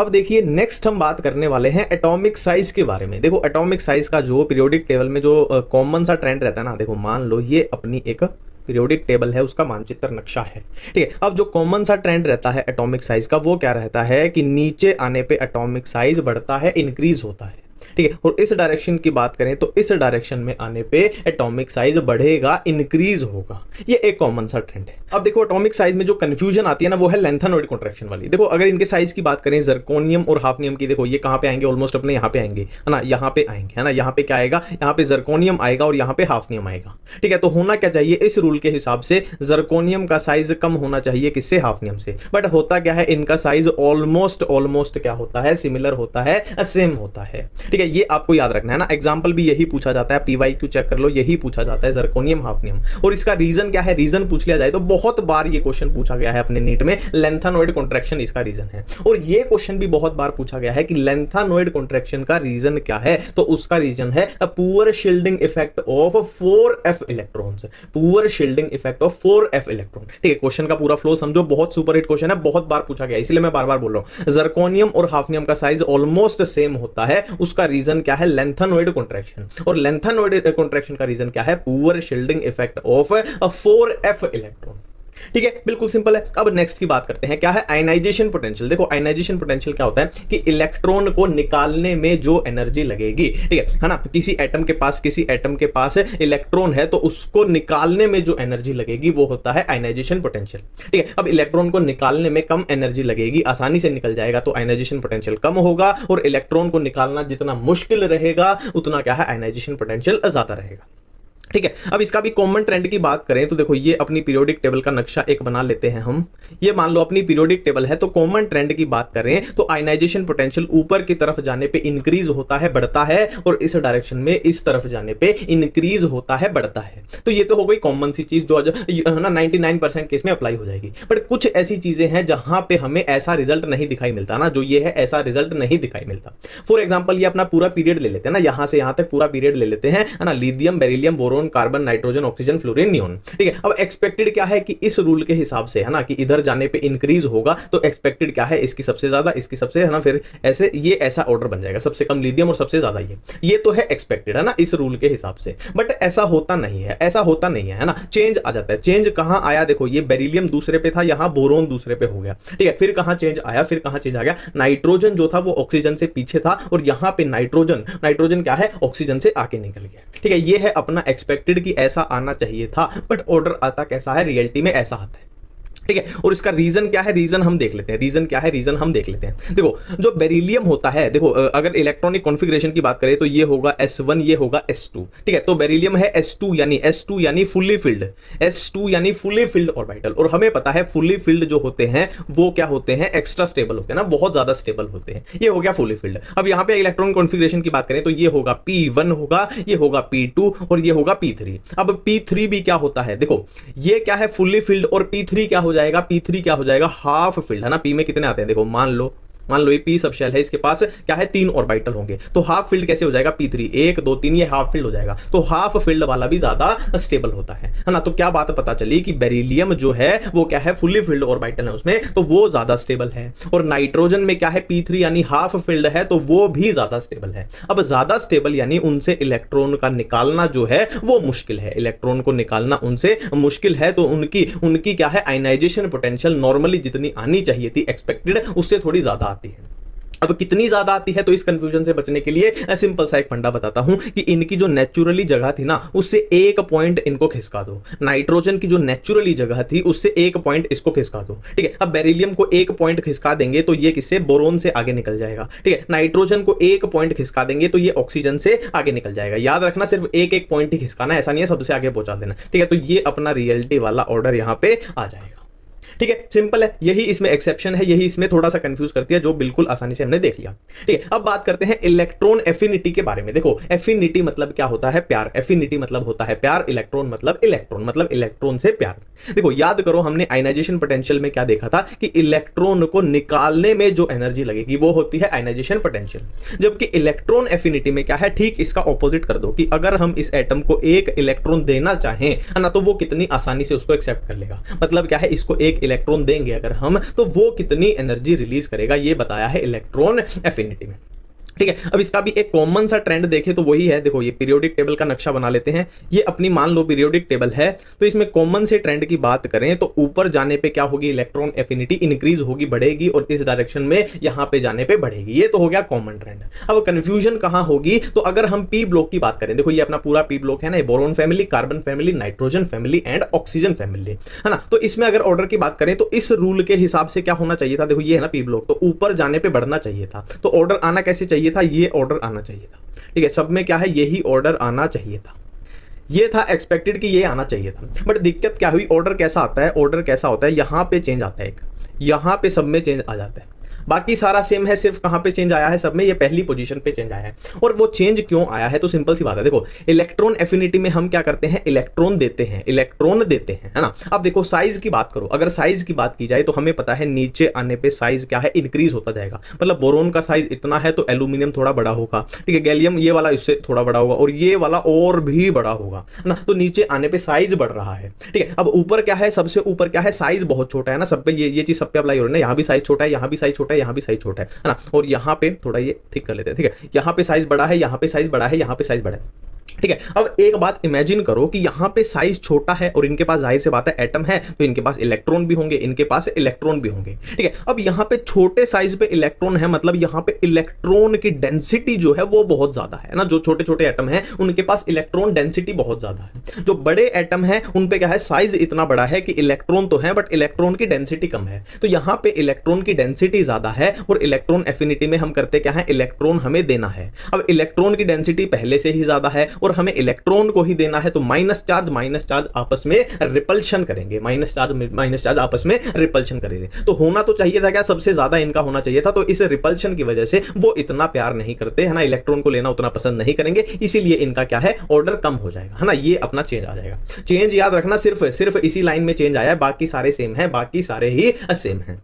ठीक है। अब नेक्स्ट देखो, थोड़ी इलेक्ट्रोनेगेटिविटी की बात करें है ना। इलेक्ट्रोनेगेटिविटी की बात करें तो अपना वही हम क्या करते हैं, पीरियोडिक टेबल का नक्शा बना लेते हैं। इलेक्ट्रोनेगेटिविटी में ऐसा कुछ खास एक्सेप्शन आपसे नहीं पूछी जाती, सिंपल सा ऑर्डर चलता है कि ऊपर जाने पे इलेक्ट्रोनेगेटिविटी बढ़ती है और इस साइड जाने पे इलेक्ट्रोनेगेटिविटी भी बढ़ती है, इस साइड जाने पे भी बढ़ती है। ठीक है। अब देखो एक चीज यहां पे मैं आपको एक चीज बताना चाहूंगा। हमने यहां पे चार चीजें की। एक तो की क्या, एटॉमिक साइज देखा है ना, फिर हमने क्या देखा, आयनाइजेशन पोटेंशियल देखा, फिर हमने क्या देखा, इलेक्ट्रॉन एफिनिटी देखी, फिर हमने क्या देखी, इलेक्ट्रोनेगेटिविटी देखी। चार चीजें देखी। अब चार चीजों में आप यहां पे बिल्कुल क्लियर रहना। मान लो एक और हम पीरियोडिक टेबल का नक्शा बनाते हैं, ये पीरियोडिक टेबल है, तो इन तीनों के लिए बिल्कुल सेम पैटर्न है कि ऊपर जाने पे ना, कॉमन पैटर्न की बात करें, ऊपर जाने पे इंक्रीज होता है और इस डायरेक्शन में जाने पे इंक्रीज होता है। ठीक है। जबकि एटॉमिक साइज की बात करें तो इसमें बाजी थोड़ी उल्टी पलट गई है। इसमें क्या है, नीचे जाने पे साइज बढ़ता है और इस डायरेक्शन पे जाने पे बढ़ता है ना। ये कॉमन सी चीज याद रखना कि ionization potential, electron affinity, electron negativity में क्या है, ये वाला अपना ट्रेंड चलेगा, ये वाला अपना ट्रेंड चलेगा, और एटॉमिक साइज वाले में अपना ये वाला ट्रेंड चलेगा।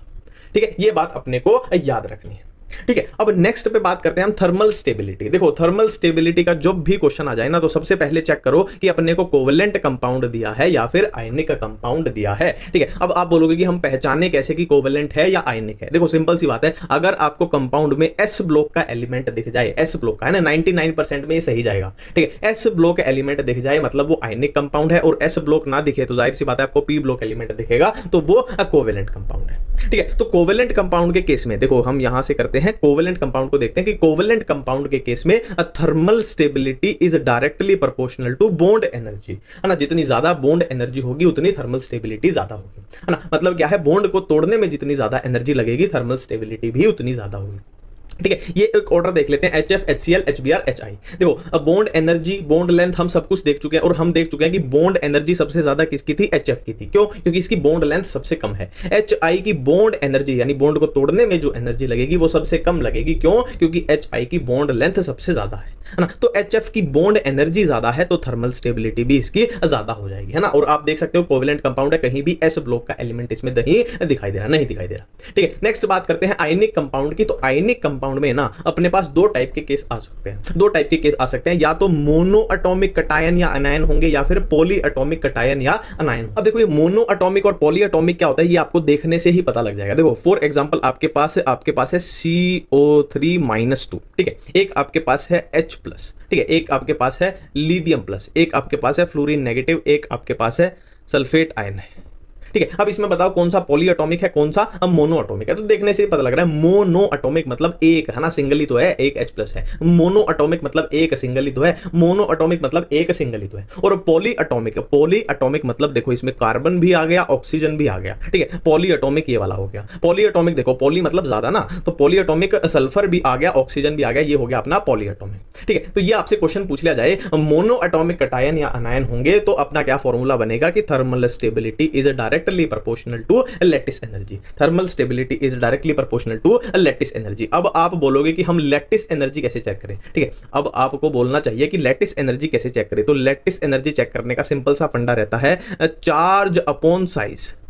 लैटिस एनर्जी चेक करने का सिंपल सा फंडा है चार्ज अपॉन साइज। जितना ज्यादा चार्ज होगा उतनी ज्यादा लैटिस एनर्जी होगी, जितना छोटा साइज होगा लैटिस एनर्जी उतनी ज्यादा होगी। ठीक है। अब अपने क्वेश्चन पे आ जाते हैं। देखो ये अपना क्वेश्चन है, मान लो ये अपना क्वेश्चन है कि बताओ इनमें थर्मल स्टेबिलिटी बताओ, है ना। अब आयनिक कंपाउंड है, कैसे चेक किया, मैंने क्या बोला था, आयनिक कंपाउंड यानी एस ब्लॉक का एलिमेंट मिलेगा। तो लिथियम है, सोडियम है, पोटेशियम है, रुबिडियम है, मतलब ये आयनिक कंपाउंड है। अब आयनिक कंपाउंड में भी अपने को चेक करना है मोनो एटॉमिक है या पॉली एटॉमिक है। देखो लिथियम है ना, लिथियम प्लस मोनो एटॉमिक है, हाइड्रोजन माइनस क्या है, एक मोनो एटॉमिक है। तो ये मोनो एटॉमिक का केस है, यहां थर्मल स्टेबिलिटी लैटिस एनर्जी के डायरेक्टली प्रोपोर्शनल होगी। और लैटिस एनर्जी हमने देखा कि चार्ज बाई साइज। सबसे पहले चार्ज चेक करते हैं। देखो lithium plus H minus, sodium plus H minus, potassium plus H minus, rubidium plus H minus, मतलब क्या है, लिथियम में प्लस है, इसमें प्लस है, इसमें प्लस है, इसमें प्लस है, सब में +1 चार्ज है। और इधर एक माइनस, एक माइनस, एक माइनस, एक minus, plus minus, plus minus, plus minus, मतलब चार्ज सब में ही बराबर आ रहा है। तो चार्ज से अपना आंसर नहीं आएगा, अपना आंसर आएगा साइज से।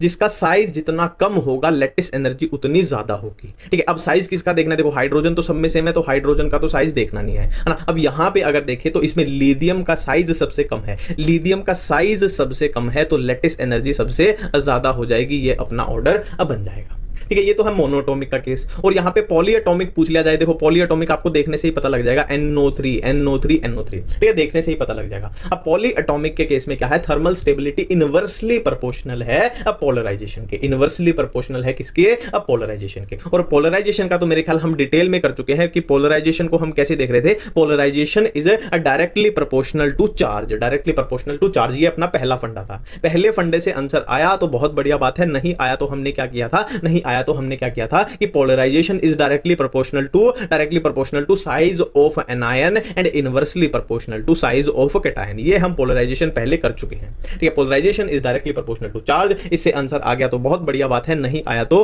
Polarisation is directly proportional to size of anion and inversely proportional to size of cation. ठीक है, अब इसमें देखते हैं, सबसे पहले देखते हैं चार्ज, देखते हैं सबसे पहले चार्ज देखते हैं। देखो लिथियम का प्लस है और NO3 माइनस, वो तो सेम रहेगा, ये भी +1 ये भी +1, मतलब चार्ज तो सेम है, तो चार्ज वाला फंडा अपना फ्लॉप हो गया। अब हमें देखना पड़ेगा साइज ऑफ एनायन या फिर साइज ऑफ कैटायन। अब size of anion NO3 minus सब में सेम है, तो साइज ऑफ एनायन तो अपने को देखना नहीं है, तो अपने को देखना है साइज ऑफ कैटायन। अब साइज ऑफ कैटायन जितना कम होगा पोलराइजेशन उतनी ज्यादा होगी, पोलराइजेशन उतनी ज्यादा होगी। ठीक है, तो साइज ऑफ कैटायन सबसे कम किसका है, देखो साइज लिथियम का सबसे कम है और पोटेशियम का सबसे ज्यादा है। मतलब क्या है, पोलराइजेशन जो है वो सबसे कम है इस वाले में और पोलराइजेशन सबसे ज्यादा है इस वाले में। अब पोलराइजेशन का रिलेशन कैसा है, इनवर्सली प्रोपोर्शनल, यहां पे ध्यान रखना है इनवर्सली प्रोपोर्शनल। अब इसमें पोलराइजेशन सबसे ज्यादा है तो इसकी थर्मल स्टेबिलिटी सबसे कम हो जाएगी, और इसमें पोलराइजेशन सबसे कम है ना, इनवर्सली प्रोपोर्शनल का रिलेशन है, तो इसमें क्या है, थर्मल स्टेबिलिटी सबसे ज्यादा हो जाएगी। ठीक है, अब एक आता है अपना बॉन्ड एंगल, एक आता है अपना बॉन्ड एंगल। अब बॉन्ड एंगल के लिए आपके सामने एक वीडियो चलने जा रही है, ठीक है, उसमें बहुत अच्छे तरीके से आपको बॉन्ड एंगल समझ में आ जाएगा।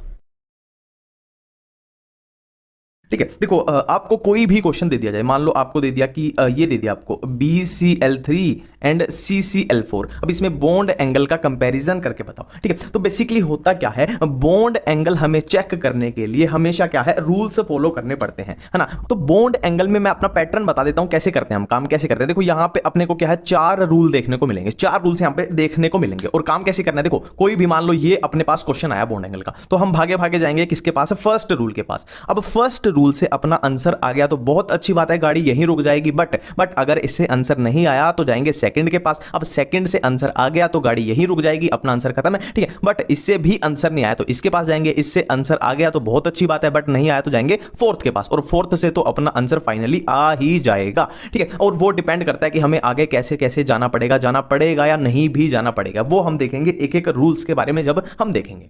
अब देखो इन 4 रूल्स के सहारे अपनी सारी कहानी यहां पे चलने वाली है। बॉन्ड एंगल का कोई भी क्वेश्चन आ जाए, अपना पैटर्न क्या है, सबसे पहले जाएंगे पहले रूल के पास, पहले रूल से काम बना तो ठीक है, नहीं तो दूसरे के पास, दूसरे से काम बन गया तो ठीक बात है, नहीं तो जाएंगे तीसरे के पास, तीसरे से काम बना गया तो बहुत अच्छी बात है, नहीं तो जाएंगे फोर्थ के पास, और फोर्थ से तो लास्ट में काम अपना बन ही जाएगा। ठीक है, अब देखो आपसे क्वेश्चन पूछ लिया जाए कि BeCl2 and BCl3, BeCl2 and BCl3, इसमें क्या है, बॉन्ड एंगल, इसमें क्या है, आप बॉन्ड एंगल कंपेयर करके बताओ। तो मैंने क्या बोला, बॉन्ड एंगल का कोई भी क्वेश्चन आ जाए सबसे पहले जाएंगे अपने पहले रूल के पास कि चेक हाइब्रिडाइजेशन। क्या है, चेक हाइब्रिडाइजेशन, हाइब्रिडाइजेशन चेक करेंगे। तो इनकी हाइब्रिडाइजेशन चेक कर लेते हैं। देखो BeCl2 कैसा दिखेगा, कुछ ऐसा दिखेगा, कुछ ये ऐसा दिखने वाला है, और BCl3 कुछ कैसा दिखेगा, कुछ ऐसा दिखेगा, कुछ ऐसा दिखेगा, ठीक है। ये BeCl2, ये BCl3। अब हाइब्रिडाइजेशन देखें तो इजीली आप बता दोगे इसमें क्या है, sp है, और sp है तो ये एंगल कितना होगा अपना 180 डिग्री होगा। और इसको देख के आप इजीली बता दोगे कि कितनी हाइब्रिडाइजेशन है, sp2 हाइब्रिडाइजेशन है, तो ये एंगल कितना होगा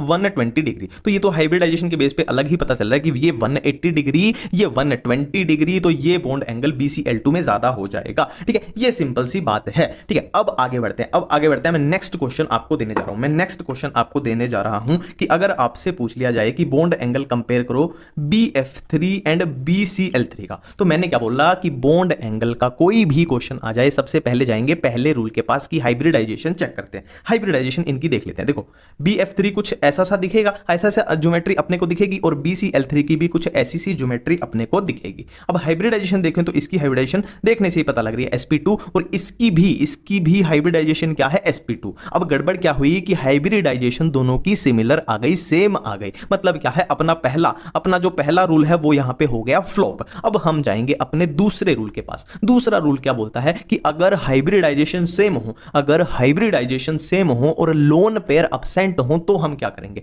अगर हाइब्रिडाइजेशन, ये लोन पेयर वाली बात पे मेरी पे ध्यान देना कि अगर हाइब्रिडाइजेशन सेम है और लोन पेयर अब्सेंट है, लोन पेयर अब्सेंट, देखो बोरोन पे कोई भी लोन पेयर नहीं है, बोरोन पे कोई भी लोन पेयर नहीं है, तो क्या हो जाएगा, बॉन्ड एंगल इक्वल हो जाएगा, सिमिलर हो जाएगा। तो BF3 और BCl3 में क्या है, बॉन्ड एंगल इक्वल हो जाएगा, ठीक है। इस बात पे मैं फिर से जोर दे रहा हूं कि हाइब्रिडाइजेशन सेम है और लोन पेयर अब्सेंट है, क्योंकि लोन पेयर अगर प्रेजेंट होगा तो बहुत बातें अलग हो जाएंगी, ये सिमिलर नहीं होगा, ये इक्वल नहीं होगा। बॉन्ड एंगल जब अब्सेंट है तो ये इक्वल होगा। इस बात पे मैं फिर से बोल रहा हूं, इस पे 5 स्टार 10 स्टार लगा लेना, इस बात पे लोन पेयर वाली पे ध्यान रखने, ठीक है। अब हम आगे बात करने जा रहे हैं।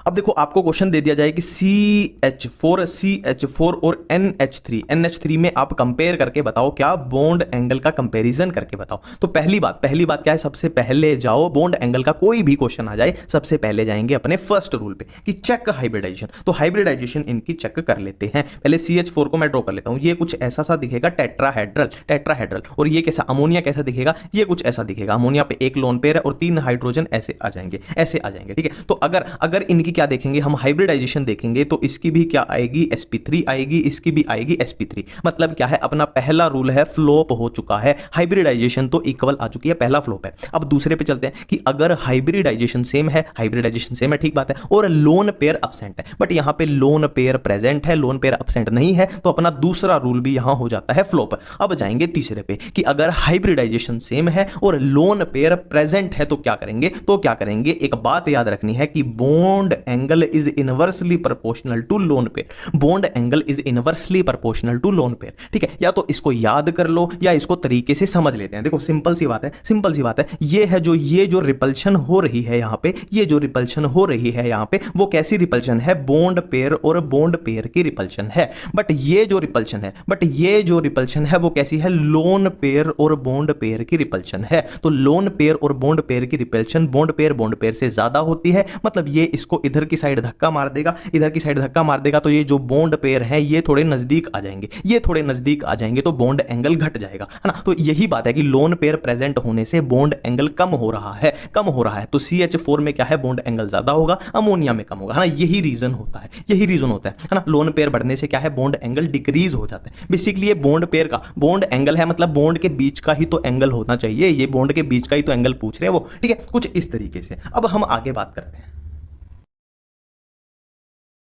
अब देखो फोर्थ रूल की बात हम थोड़ी सी डिटेल में करना चाहते हैं कि bond angle is directly proportional to electronegativity of central atom and inversely proportional to electronegativity of side atom, ठीक है। और साइज में क्या है, इसको ऑपोजिट कर दो। यहां पे सेंट्रल इलेक्ट्रोनेगेटिविटी के केस में सेंट्रल एटम ऊपर था, तो साइज के केस में सेंट्रल एटम को नीचे पहुंचा दो कि bond angle is directly proportional to size of side atom and inversely proportional to size of central atom. Simple सी बात है, ठीक है।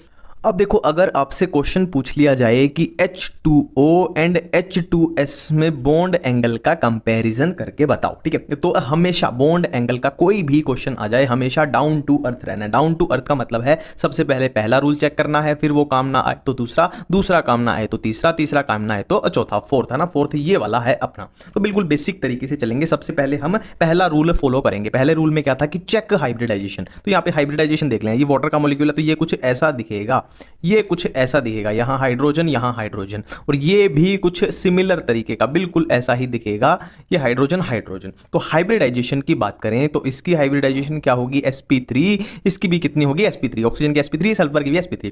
तो कुल मिला के बात क्या है कि हाइब्रिडाइजेशन दोनों में सेम है, तो पहला रूल अपना फ्लॉप हो चुका है। अब हमें जाना पड़ेगा दूसरे रूल के ऊपर। दूसरा रूल क्या बोलता है कि अगर हाइब्रिडाइजेशन सेम हो और लोन पेयर अपसेंट हो, लोन पेयर अपसेंट हो, बट यहां पे लोन पेयर है प्रेजेंट, मतलब दूसरा रूल भी हो गया फ्लॉप।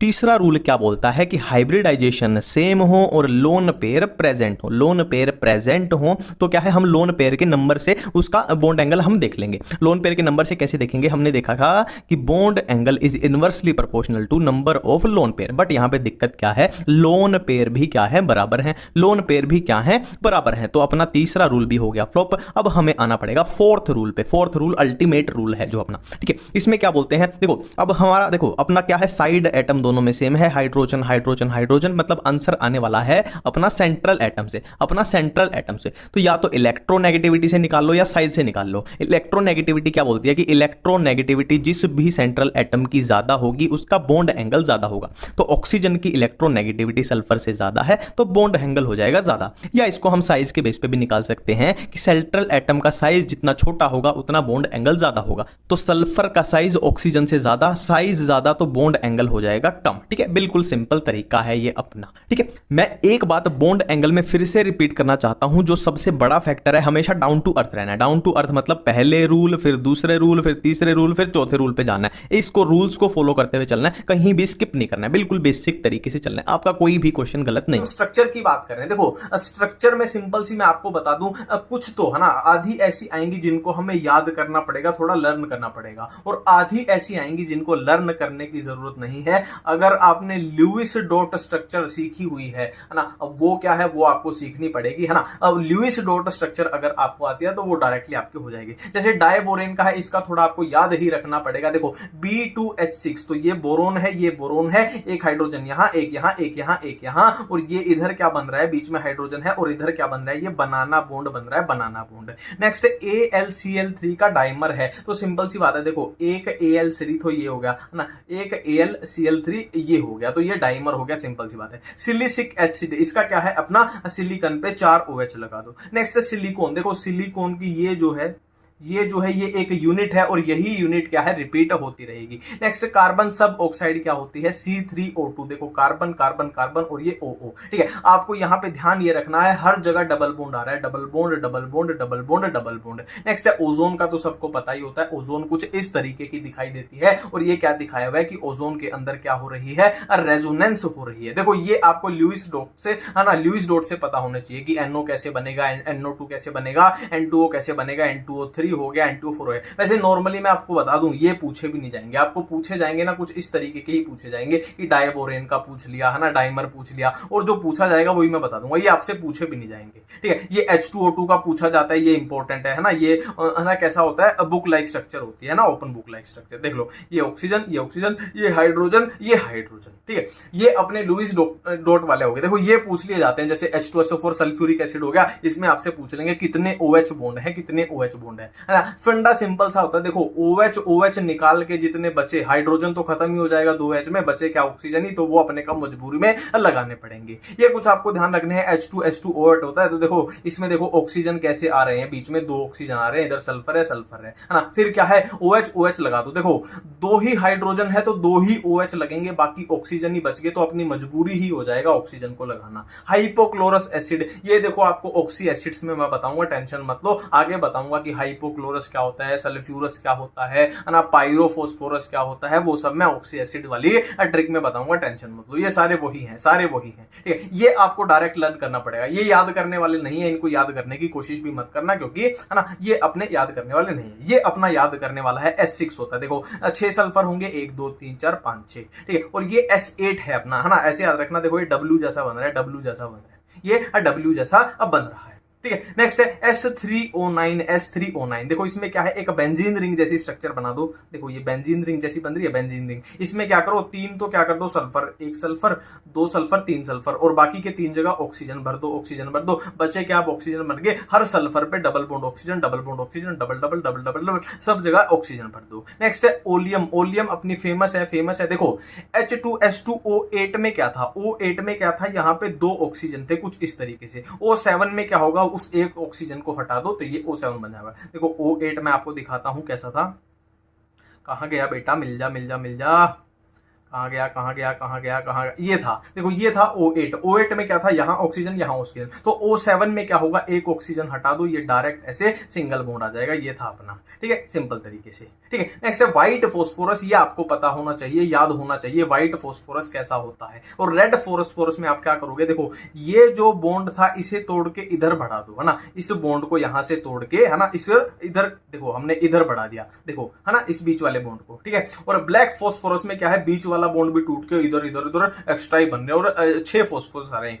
ठीक है। नेक्स्ट है H3PO4, इसको याद करने की आवश्यकता नहीं है, ये याद नहीं करने हैं, ये भी याद नहीं आपको करना है, ये भी आपको याद नहीं करना है। यह सारे ऑक्सी एसिड्स हैं, इनकी मैं आपको ट्रिक बताऊंगा, याद कौन सा करना है वो मैं आपको बता देता हूं, ये भी बिना याद करने का है। देखो ये ध्यान में रखना है आपको, मैग्नेट आयन, मैग्नेट आयन क्या होता है, MnO4-2 होता है। तो सिंपल सी बात है, इसमें याद क्या करना था, MnO4-2 हो गया, सिंपल सी बात है। MnO4- क्या होता है, पर मैग्नेट आयन। ये D एंड F में भी मैं आपको बताऊंगा कि मैग्नेट क्या होता है, पर मैग्नेट क्या होता है, इनको भी याद करने की जरूरत नहीं है। हाँ, ये अपना स्पेसिफिक शेप वाला क्वेश्चन है। देखो जो शेप वाले क्वेश्चन है ना स्पेसिफिक, वो मैं आपको बताता जा रहा हूं। जैसे डाइबोरेन हो गया ना, जैसे सल्फर वाले थे, S6 था, S8 था, वो स्पेसिफिक शेप वाले थे। ये भी स्पेसिफिक अपना शेप वाला क्वेश्चन है, क्योंकि इसमें बटरफ्लाई शेप अपना कंपाउंड बनता है। कौन सा, क्रोमियम ऑक्साइड CrO5। देखो ये बन रही है बटरफ्लाई जैसी बन रही है, ये CrO5 बटरफ्लाई जैसा बन रहा है ना। ये भी याद करने की आपको जरूरत नहीं है, ये थोड़ा देख लेना, है ना। Cr2O7-2 है ना, Cr2 और ये O7 और -2।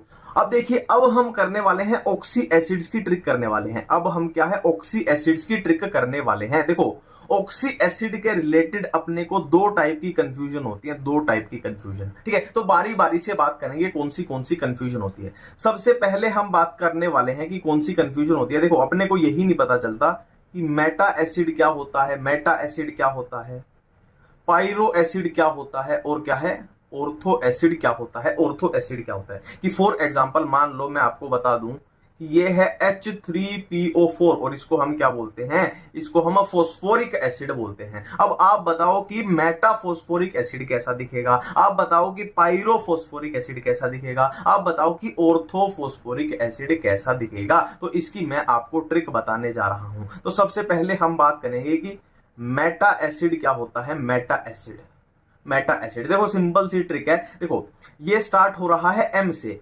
M4 मेटा, और M4 ही क्या होता है, मोनो। M4 ही होता है मोनो, और मोनो का मतलब होता है एक, मोनो का मतलब होता है एक, 1। अब 1 से क्या याद आएगा कि अपने को क्या है, एक मॉलिक्यूल लेना है, अपने को 1 मॉलिक्यूल लेना है, 1 है ना, अपने को 1 मॉलिक्यूल लेना है, किसका, एसिड का 1 मॉलिक्यूल लेना है। और एसिड के 1 मॉलिक्यूल में से क्या निकाल देना है, अपने को 1 मॉलिक्यूल ऑफ वाटर निकाल देना है। 1 मॉलिक्यूल ऑफ वाटर निकाल देना है, तो रिजल्ट में अपना क्या बन जाएगा, ये मेटा एसिड बन जाएगा। रिजल्ट में मेटा एसिड बन जाएगा। इसका एग्जांपल ले लेते हैं। देखो मान लो अपने पास यहां पर 1 मॉलिक्यूल ऑफ एसिड लेना है, तो ये अपने पास है H3PO4 और इसका एक मॉलिक्यूल ले लेते हैं। ठीक है, तो H3PO4 को हम क्या बोलते हैं, फोस्फोरिक एसिड बोलते हैं। अब H3PO4 में से मैं क्या निकाल दूं, अगर एक मॉलिक्यूल किसका निकाल दूं, ये वाटर का निकाल दूं, तो ये बच क्या जाएगा, देखो इसमें से वाटर निकाल दीजिए, क्या बच जाएगा,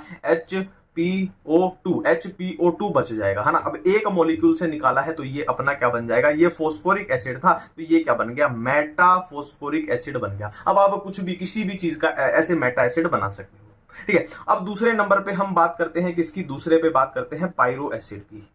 दूसरे पे बात करते हैं पायरो एसिड कैसे बनेगा। देखो पायरो की ट्रिक बताता हूं। यहाँ पे क्या आ रहा है, पाई आ रहा है, यहाँ पे पाई आ रहा है, तो पाई बाई, है ना, इससे याद आना चाहिए, बाई आना चाहिए कि पाई बाई। अब बाई का मतलब क्या होता है, 2 होता है। 2 का मतलब है कि आपको 2 मॉलिक्यूल लेने हैं, किसके, एसिड के 2 मॉलिक्यूल लेने हैं, और उसमें से क्या है, एक मॉलिक्यूल वाटर, हमेशा एक मॉलिक्यूल निकलेगा। 2 मॉलिक्यूल लेने हैं एसिड के, उसमें से एक मॉलिक्यूल वाटर का निकाल देना है, तो ये आपका क्या बन जाएगा, ये आपका पायरो एसिड बन जाएगा, पायरो एसिड। ठीक है, एग्जांपल देख लेते हैं। मान लो आपके पास क्या था, H3PO4 था और इसको हम क्या बोलते हैं, फोस्फोरिक एसिड बोलते हैं। अब इसके मॉलिक्यूल कितने लेने हैं, अगर पायरो बनाना है तो इसके 2 मॉलिक्यूल लेने हैं और माइनस क्या कर देना है, 1 मॉलिक्यूल वाटर का माइनस कर देना है। ठीक है, अब 2 मॉलिक्यूल को सिंपल तरीके से लिख लो। अगर आप टोटल कितना बन जाएगा, देखो 2 है ना यहाँ पे, तो H6 कर दो, P2 कर दो और O कितना कर दो, 8 कर दो। अब इसमें से वाटर निकाल दोगे तो H कितने रह जाएंगे अपने पास, 4 रह जाएंगे।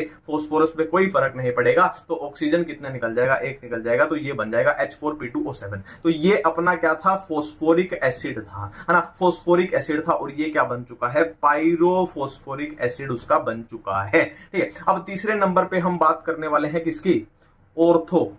तीसरे नंबर पे बात करने वाले हैं ऑर्थो एसिड की बात करने वाले हैं। तो इसका भी वही एग्जांपल ले लेते हैं। मान लो ये आपके पास है H3PO4 और इसको हम बोलते हैं क्या, फोस्फोरिक एसिड बोलते हैं। अब आप बना के दिखाओ कि इसका ऑर्थो एसिड कैसे बनेगा। तो सिंपल सी ट्रिक है, देखो ऑर्थो स्टार्ट हो रहा है O से, O यानी 0 से स्टार्ट हो रहा है, 0 से स्टार्ट हो रहा है। मतलब क्या है, मतलब क्या है, ऑर्थो का कुछ भी मतलब नहीं होता है। 0 का मतलब है कुछ भी नहीं, 0 का मतलब है कुछ भी नहीं, यानी ऑर्थो का कुछ भी मतलब नहीं होता है, कुछ भी मतलब नहीं होता है। मतलब अगर आप इसका ऑर्थो एसिड बनाओगे तो कुछ भी मतलब नहीं होता है, मतलब वो सेम टू सेम बनेगा, वो बिल्कुल सेम टू सेम होगा। जैसा फोस्फोरिक एसिड होता है वैसा ही ऑर्थो फोस्फोरिक एसिड होगा। कोई भी बदलाव, कोई भी चेंज नहीं आता है। पानी का कोई लेना देना आपको नहीं करना है।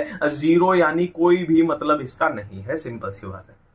ठीक है, ये एक कंफ्यूजन होगी अपनी नाम वाली मेटा पायरो और ये अपनी ऑर्थो वाली होगी। अब बात करते हैं दूसरी कंफ्यूजन की बात करते हैं। देखो मान लो ये अपने पास है क्या, HClO या HOCl कुछ भी लिख दो। ठीक है, ये HClO और ये है HClO2 है और ये है HClO3 है और ये क्या है, HClO4 है। ठीक है, अब देखो इसमें क्लोरीन की अगर ऑक्सीडेशन स्टेट देखें क्लोरीन की, तो कितनी बन जाएगी क्लोरीन की ऑक्सीडेशन स्टेट, इसमें +1 बन जाएगी, इसमें +3 बन जाएगी, इसमें +5 बन जाएगी और इसमें +7 बन जाएगी। सिंपल सी बात है। ठीक है, तो ऑक्सीडेशन स्टेट इस डायरेक्शन में क्या है, बढ़ती जा रही है, इंक्रीज होती जा रही है। ठीक है, अब यहां नेमिंग कुछ सीख लो आप, नेमिंग कुछ सीख लो। देखो एक होता है हाइपोअस, एक होता है हाइपोअस। ठीक है, तो उसके बाद कौन सा आता है, अस। ठीक है, एक हाइपोअस एसिड, उसके बाद आता है अस एसिड, उसके बाद क्या आता है, इक एसिड, उसके बाद आता है इक एसिड, उसके बाद आता है पर इक एसिड, उसके बाद आता है पर इक एसिड। ठीक है, अब ऑक्सीडेशन स्टेट सिंपल सी है। देखो ऑक्सीडेशन स्टेट इस डायरेक्शन में बढ़ती जा रही है, बढ़ती जा रही है, बढ़ती जा रही है। मतलब इसकी सबसे कम होगी, फिर उससे कम, फिर उससे ज्यादा, फिर उससे ज्यादा, फिर उससे ज्यादा, है ना। तो सेम इसी तरीके से देखो इसकी नेमिंग करनी हो तो ये सबसे कम ऑक्सीडेशन स्टेट का है, तो ये हो जाएगा अपना हाइपोक्लोरस, है ना। अस है ना, हाइपोस है यानी हाइपोक्लोरस हो जाएगा। और ये क्या हो जाएगा, खाली क्लोरस हो जाएगा। ये क्या हो जाएगा, खाली क्लोरिक हो जाएगा। और ये क्या हो जाएगा, पर क्लोरिक हो जाएगा, पर क्लोरिक हो जाएगा ना। इसी तरीके से किसी की भी नेमिंग कर सकते हो। ऑक्सीडेशन स्टेट देखनी है, बस ऐसे बढ़ती जा रही है कि हाइपोअस की ऑक्सीडेशन स्टेट सबसे कम है, फिर उससे ज्यादा अस की, फिर इक की, उससे ज्यादा, फिर सबसे ज्यादा है पर इक की। ठीक है, हाइपोक्लोरस, क्लोरस, इक और ये क्या हो गया, अपर क्लोरिक हो गया। सिंपल सी बात है।